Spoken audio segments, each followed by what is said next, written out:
Evangelho segundo escreveu Mateus, capítulo 3, versículo 2. Evangelho segundo escreveu Mateus, capítulo 3, versículo 2. Todos acharam, irmãos? Amém. Glória a Deus. E dizendo: arrependei-vos, porque é chegado o reino dos céus. Pode sentar, meus irmãos. Glória a Deus. Irmãos, hoje um culto abençoado. Eu senti muito a presença de Deus neste lugar. A comunhão dos santos, ela é muito importante, irmão, a gente está participando. Pois isso é uma determinação do próprio Senhor Jesus Cristo, para que a gente pudesse estar participando do sangue do corpo de Cristo até a sua volta. E nós iremos ver que Paulo é enfático em trazer para nós a importância de nós fazermos isso com o coração, entendendo o que Jesus ele fez por cada um de nós, irmãos. Glória a Deus. Ele vai trazer isso ao ponto de ele falar para os seus irmãos que eles não estavam se juntando sim para melhor e sim para pior, pois havia divisão no meio da igreja. Estavam preocupados com a comida, e Paulo, expressando, estava preocupado com a união e a comunhão. A Bíblia diz: buscai as coisas que são de cima, onde Cristo está à destra de Deus. Quando nós vemos Moisés andando pelaquela terra dura, seca, e ele agora vê uma planta que tem espinhos, e naquele momento começa ela a se queimar, mas ela não se acabar, e ele vê uma voz chamando o seu nome. Naquela hora, aquela terra seca, dura, passa a ser santificada pela presença de Deus. O que Paulo estava expressando era isso. Quando nós estamos nos reunindo para adorar ao Criador, fazer menção do seu nome, a terra é santificada. Não são as paredes, é o ambiente todo, porque a presença de Deus está no local. E a gente vê que é necessário também, pois é preciso algumas coisas que o próprio Jesus nos ensinou que é necessário para que a gente possa estar participando e para que a gente possa estar a cada dia crescendo na presença de Deus. E uma das coisas que nós iremos ver no começo do Evangelho, que segundo escreveu Mateus, é: arrependei-vos, porque é chegado o reino de Deus. Então a mensagem que Jesus ele vem trazendo é: arrependei-vos, porque é chegado o reino de Deus. Nós vamos ver João Batista, que era o arauto, anunciando arrependimento, para que pudesse estar recebendo Cristo, o Messias que estava por vir. O arauto é aquele que anunciava a vinda do rei. E João Batista está no meio do deserto, à beira do Rio Jordão, dizendo: arrependei-vos, porque é chegado o reino de Deus, trazendo arrependimento para aquela nação. Herodes, que não estava preocupado com essa mensagem, pois tinha se separado da sua esposa e agora coabitado com a esposa do seu irmão, não dava atenção no que João Batista estava pregoando, ao ponto de levar a cabeça de João Batista numa bandeja. E a gente vai ver que aí também começa o ministério de Jesus. E é necessário que a gente venha entender qual é a importância dessa mensagem para os nossos dias atuais. Por que a importância do arrependimento? Eu quero dizer que o arrependimento, ela é mudança de pensamento que gera em ação. Primeiro, eu mudo a minha mente, é como eu vejo as coisas, e depois eu começo a colocar isso em prática. Quando a palavra fala no coração, é que a gente recebe, a nossa mente começa a funcionar e a gente guarda aquilo, a gente não tira. Por quê? Porque aquilo é importante para nós. Aleluia. E sempre está nos lembrando que a caminhada cristã é necessário de arrependimento. Pois assim como foi falado no começo do culto, nas oportunidades que foram assim dadas, foi falado que no meio da caminhada, no meio da trajetória, nós teríamos alguns deslizes. Mas como nós devemos nos relacionar com esses deslizes? Tendo importância no arrependimento. Aleluias. Mas, pastor, por que eu devo me arrepender? Porque o homem necessita de arrependimento. Primeira coisa, é que o próprio Deus ordenou isso a todos. Arrependimento é uma ordenança de Deus para toda a humanidade. João Batista estava anunciando: o reino está vindo, arrependei-vos. Nós iremos ver que em Atos dos Apóstolos, no capítulo 17, versículo 31, diz assim: mas Deus, não tendo em conta os tempos da ignorância, anuncia agora a todos os homens e em todo lugar que se arrependam. Glória a Deus. Nós iremos ver que Paulo agora, ele começa a ir para a Grécia e ele começa a pregoar o Evangelho. Paulo, ele tem um encontro sobrenatural com Cristo. E nesse momento agora ele se arrepende da sua perseguição, que era ferrunha aos santos. Muda agora de lugar. Em vez de ser perseguidor, ele passa a ser perseguido.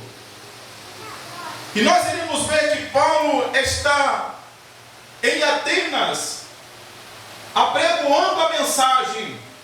Paulo, quando começou a obra missionária, que ele ia nas cidades gentílicas, o primeiro lugar que Paulo estava apregoando a mensagem era nas sinagogas. Quando os judeus recebiam bem a mensagem de Paulo, Paulo permanecia e ali indagava para poder trazer o conhecimento de quem era Jesus Cristo, o que Jesus Cristo tinha feito em vossa vida. Mas quando isso não acontecia, Paulo ele ia para as cidades, para as praças e começava a pregoar. Nós iremos ver pela história que a cidade de Atenas, ela tinha mais de 30.000 altares dentro da cidade. Alguns historiadores vão dizer que o comentário naquela época era que existia mais altares a deuses do que a própria população. E vemos agora que Paulo ele está anunciando a um Deus que eles não conheciam, ao ponto de aquela comunidade pegar Paulo e levar Paulo para o Areópago, para que pudesse agora trazer o conhecimento dessa nova doutrina, ou desse novo ensinamento que Paulo estava falando e não era comum para eles. O Areópago era, na verdade, uma coluna, uma montanha de pedra, aonde pessoas, filósofos daquela época iam naquele lugar para filosofar,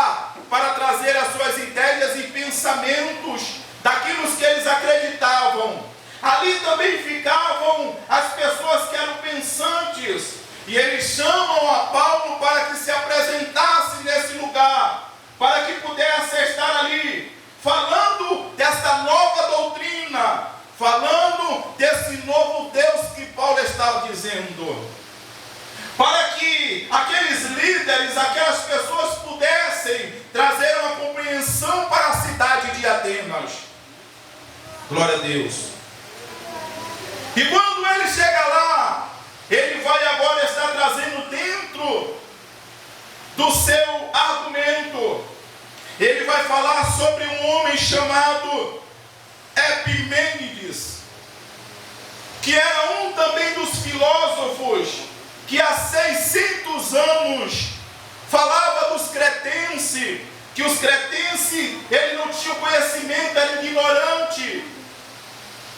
E a gente vai ver que esse Epimênides, ele tinha algo em comum, pois naquela época existia um altar, e o altar estava falando ao Deus desconhecido.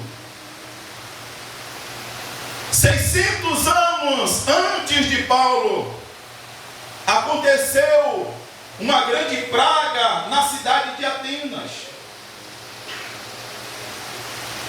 Aleluia. E eles pegaram agora animais e eles iam sacrificando aos deuses de Atenas. Mas essa praga, ela não se encerrou. E como eles lembraram de Epimênides, eles mandam chamar Epimênides para que pudesse ir no Areópago, para que pudesse pedir orientação a ele, do que eles tinham feito de tudo, mas não tinham resolvido nada.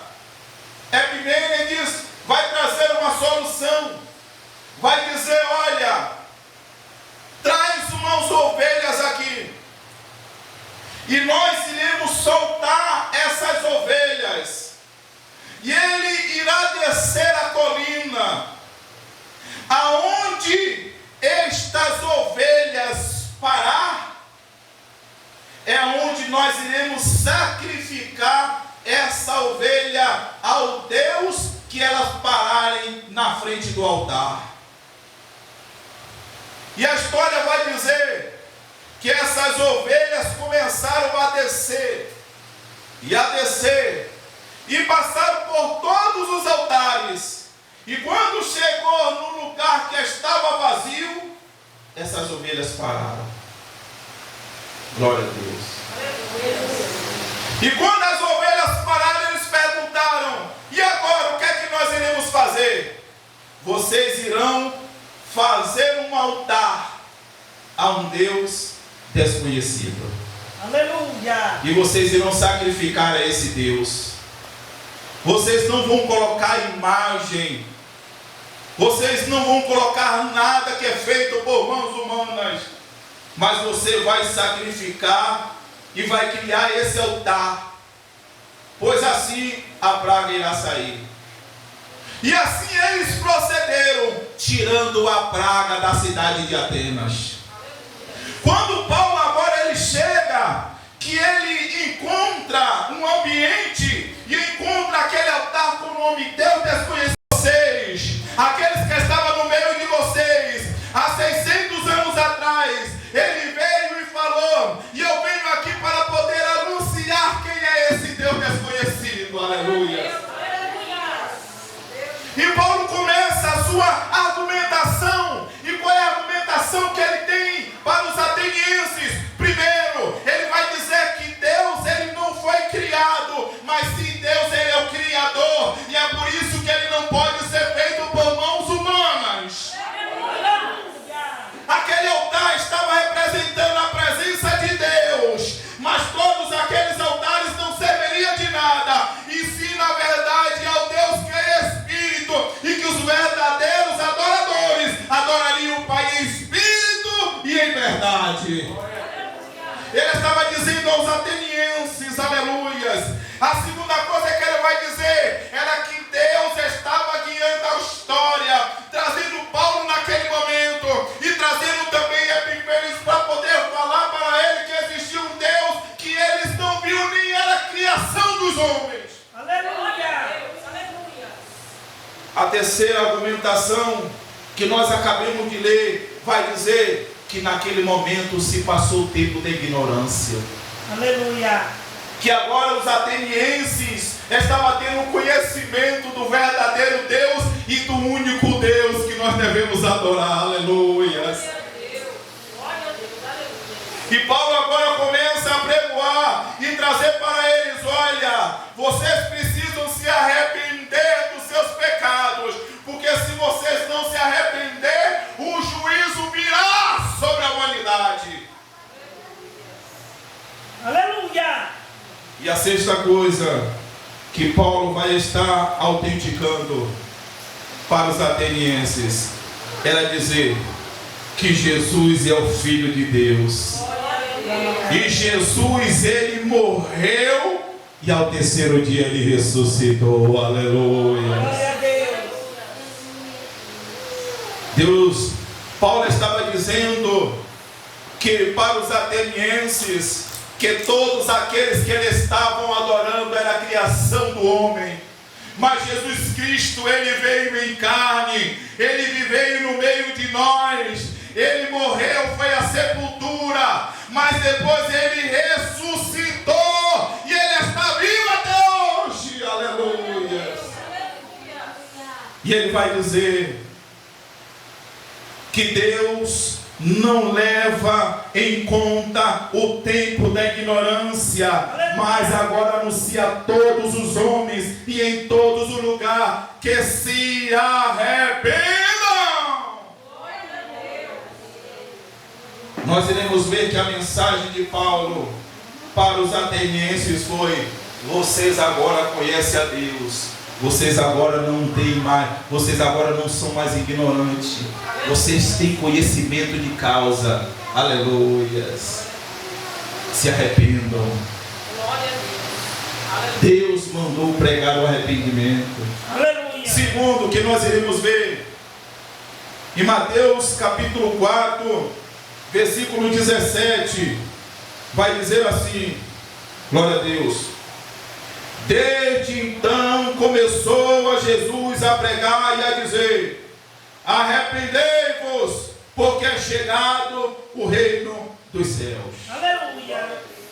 Nós iremos ver agora em Mateus, no capítulo 4, Jesus agora sendo tentado e vencendo a tentação de 40 dias.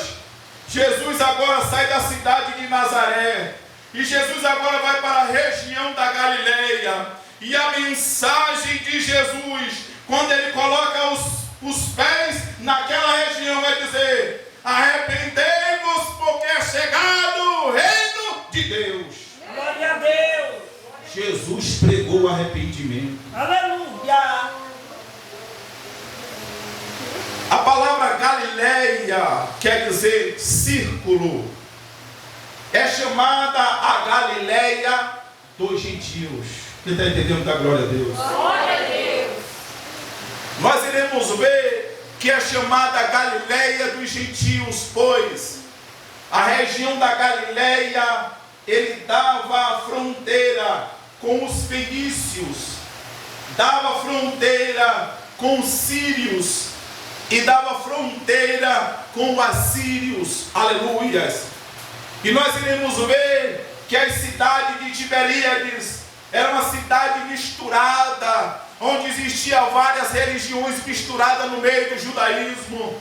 Nós iremos ver também que no lado sul desta cidade estava o povo de Samaria também, que estava perdido na sua adoração.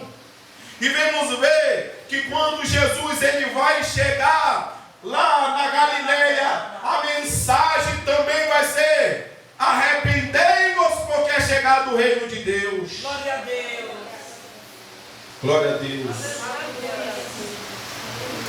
Aleluia. Jesus estava dizendo em palavras mais detalhadas, ele dizia: volte para os meus caminhos. Aleluia, Jesus. Volte para Deus.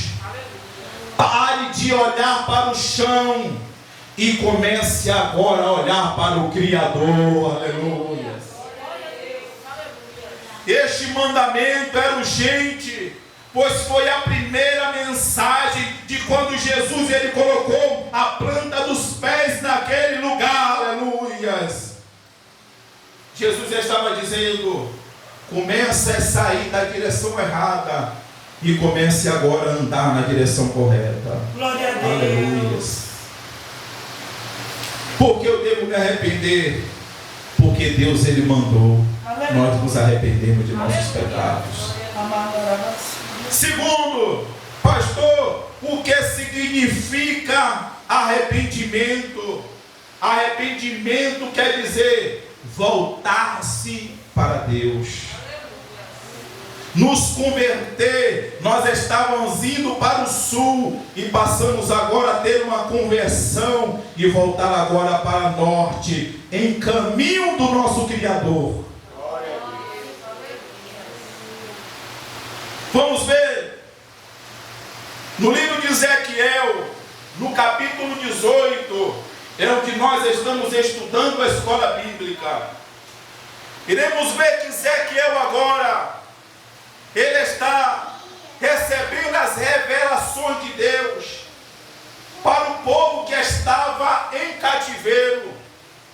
O povo agora, por causa da desobediência e por falta de arrependimento, perderam agora a sua casa, perderam agora o templo do Senhor, perderam agora a sua nacionalidade, perderam agora o seu orgulho. E agora eles estão indo em cativeiro para uma terra que não lhe pertencia. Uma terra que estava sendo escravizado. E agora eles começam a estar naquele lugar e a dizer no seu coração: nossos pais, eles pecaram. E é por isso que nós estamos aqui nessa situação. Situação de escravidão. Situação que nós não podemos mais adorar a Deus naquele templo que Deus consagrou para que nós pudéssemos estar levando o nosso melhor para Ele. E eles começam a olhar e dizer que aquilo foi culpa dos pais. E agora a gente vai ver Deus levantando Ezequiel e dizendo: olha, arrependei-vos, não fica olhando para os seus pais. Deus estava dizendo: vocês estão nessa situação por vossa transgressão. Só estão passando por isso porque não se arrependeram. E nós iremos ver algo importante que Ezequiel está chamando a nação de Israel a atenção. Primeiro, responsabilidade individual. A gente vai ver que o povo estava se apegando no provérbio popular: os pais comeram uvas verdes e os dentes dos filhos é que se emboltaram. Ele vai dizer: nossos pais pecaram e nós, os filhos, estamos sendo castigados por isso. Isso era o que estava no coração do povo. Mas a gente vai ver que isso não procedia. Ele estava dizendo: nós podemos fazer tudo aqui, mas isso que nós estamos vivendo não vai mudar. Essa é o que estava no coração deles. O profeta Jeremias, no capítulo 31, versículo 29 ao 30, vai dizer: Deus nos trata como indivíduos e castiga cada um de nós com justiça por aquilo que fazemos.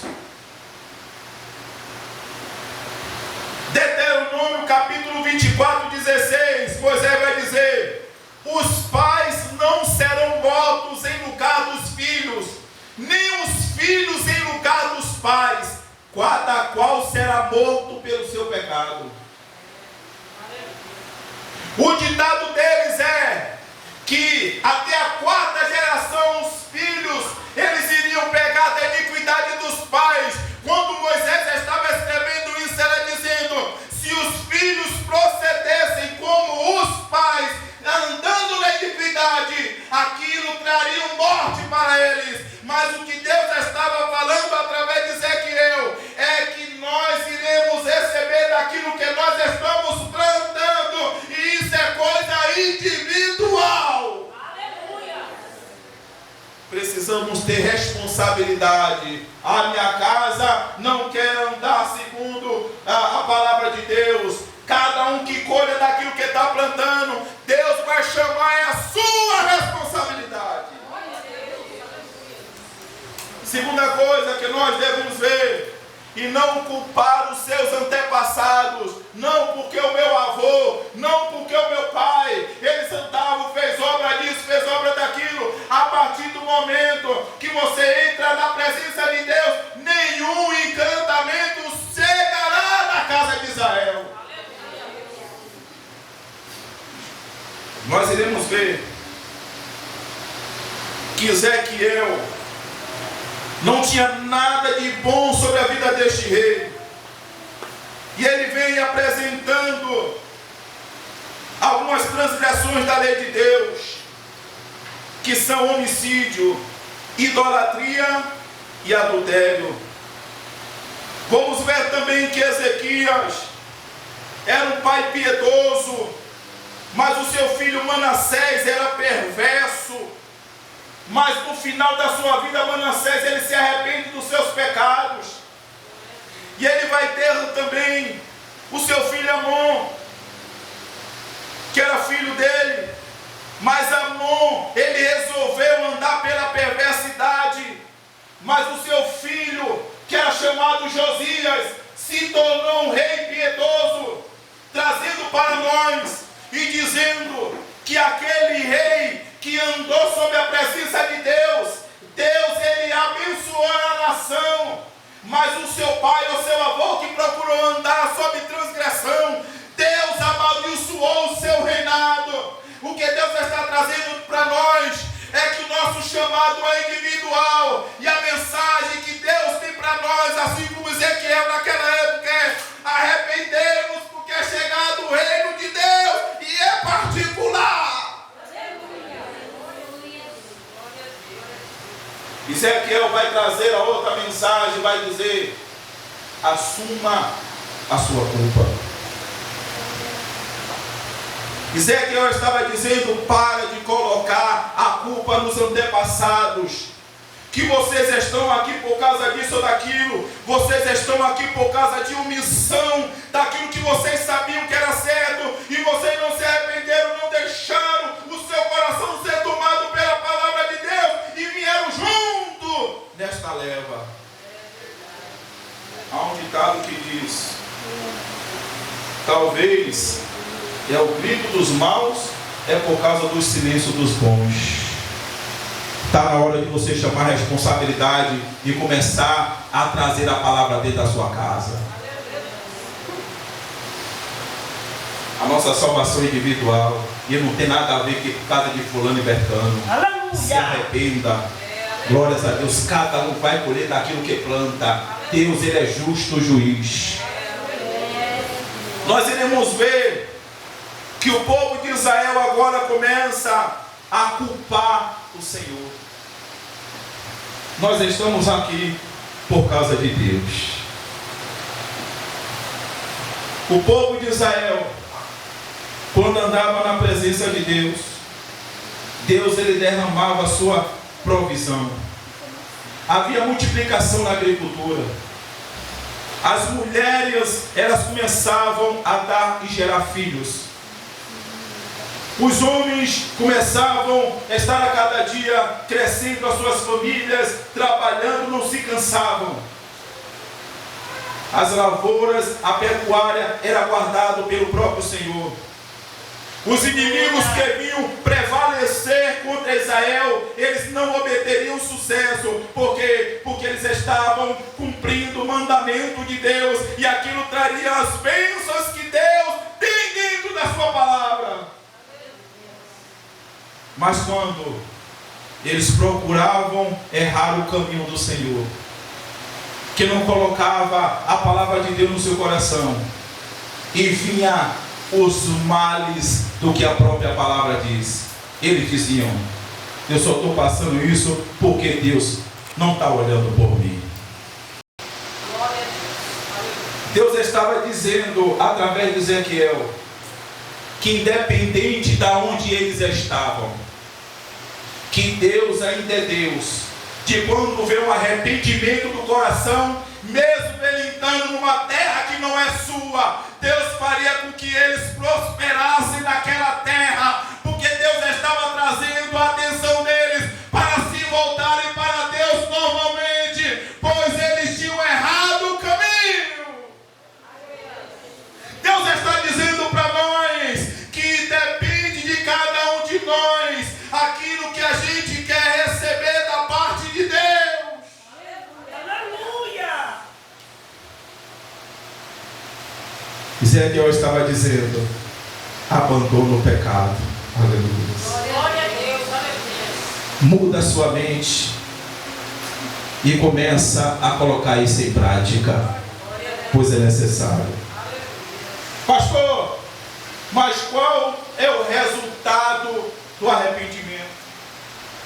O que é que vai ocasionar isso na minha vida?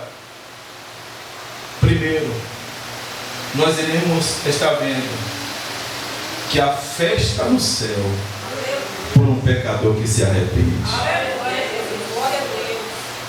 Nós iremos ver visões de querubins, serafins e seres viventes, todos adorando ao Criador, dizendo: Santo, Santo, Santo.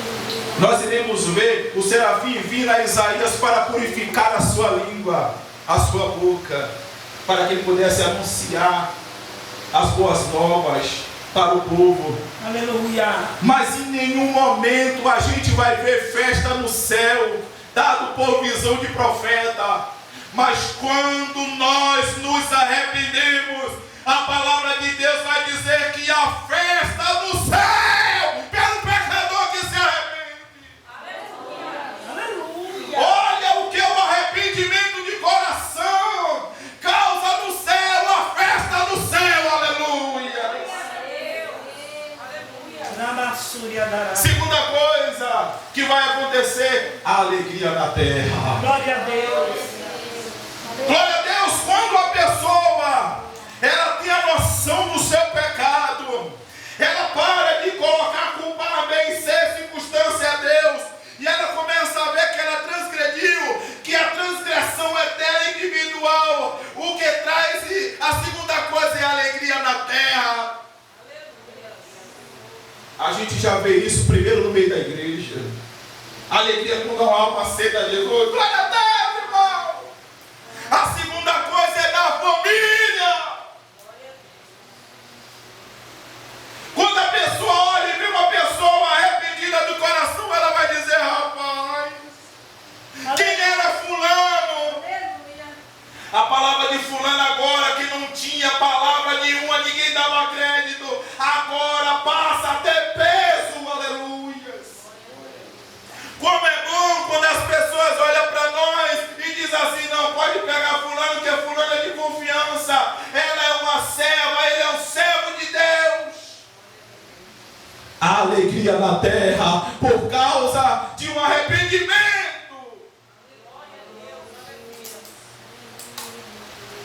E terceiro, a alegria no seu próprio coração. Sabe por quê? O homem pode ganhar o mundo inteiro, irmãos, mas o que vai adiantar se perder a sua alma?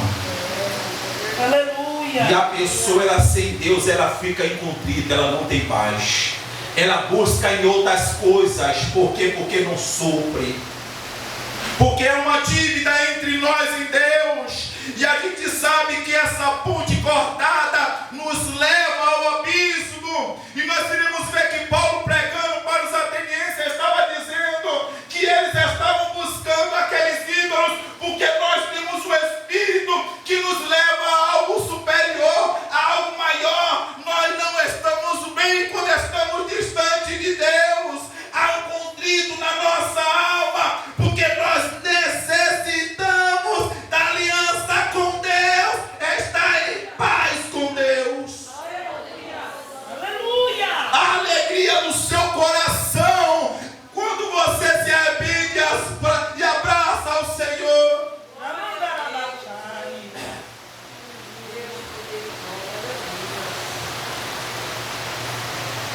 deve o homem se arrepender-se? A Epístola aos Hebreus, no capítulo 12, do 16 ao 17, diz assim: e ninguém seja devasso ou profano, como Esaú, que por uma refeição vendeu seu direito de primogenitura. Porque bem sabeis que, querendo ele ainda depois herdar a bênção, foi rejeitado. Porque não achou lugar de arrependimento, ainda que com lágrimas o buscou. Esaú perdeu a sua primogenitura. Quando deve o homem arrepender-se? 1 Coríntios 6 vai dizer: não sabeis vós que os santos hão de julgar o mundo? Ora, se o mundo deve ser julgado por vós, sois porventura indignos de julgar as coisas mínimas? O que é que Paulo estava dizendo? Paulo está dizendo que o tempo de se arrepender-se é no ano aceitável, é hoje. Aleluia. Pois para que não aconteça como Esaú, que quando se arrependeu de ter vendido a primogenitura por preço de banana pelo prato de lentilha, quando ele foi recorrer, ele já não tinha mais o direito à primogenitura. Mas Paulo está dizendo que nós que somos santos, nós vamos vir para poder julgar o mundo junto com Cristo. Olha o que Deus está trazendo para a sua vida: autoridade. Deus está trazendo o céu, Deus está trazendo a redenção. Deus está dizendo: o dia é hoje, o tempo é hoje, o tempo é já. Nós iremos vir para poder julgar com Cristo na terra. Deus está dizendo: vem se colocar no lugar de príncipe. Aleluia.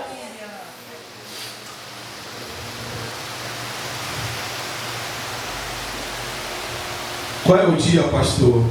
É hoje. Aleluia. Deus está dizendo: coloca a paz no seu coração. Glória a Deus.